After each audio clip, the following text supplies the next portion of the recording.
Well, definitely my wealth journey hasn't been very easy, which people like to think it's a fairy tale, but it is not. Well, as you all can hear me, so I've got an accent, so which shows that I'm a non-English speaker. I came to Australia 24 years ago in 1996. And when I came here, that time I was 25 years old, so you can do the maths and find out how old I am. But yeah, when I came here, that time I couldn't even speak English.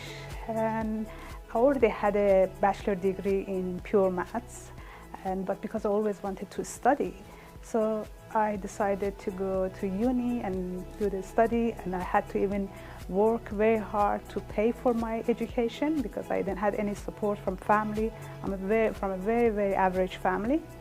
So I had to do everything by myself, and I remember the days that I had to study, having a dictionary next to me and having the book there and try to find out what it says and then try to solve the problem.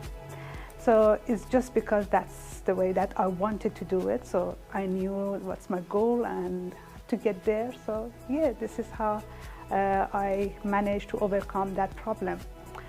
And of course through there, so this is how I built up my wealth, and which to me is more about education and my mindset.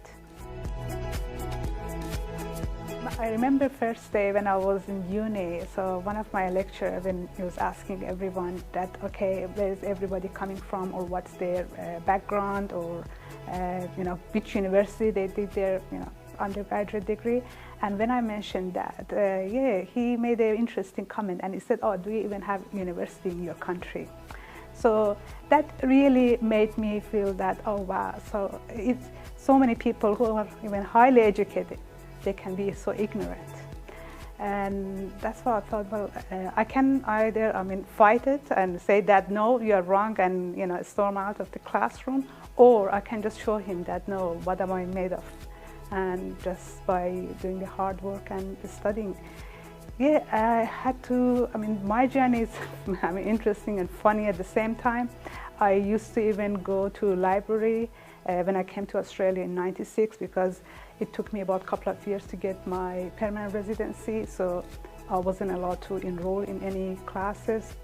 So I had to go to library and collect those English cassettes and books, and I used to listen to them whole night. So for 2 years, that was my lifestyle.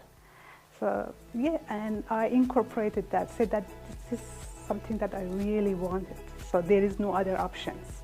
So once we have in our mind that failure is not an option, what we want to reach, that there is no other alternative, I believe everybody can do that too.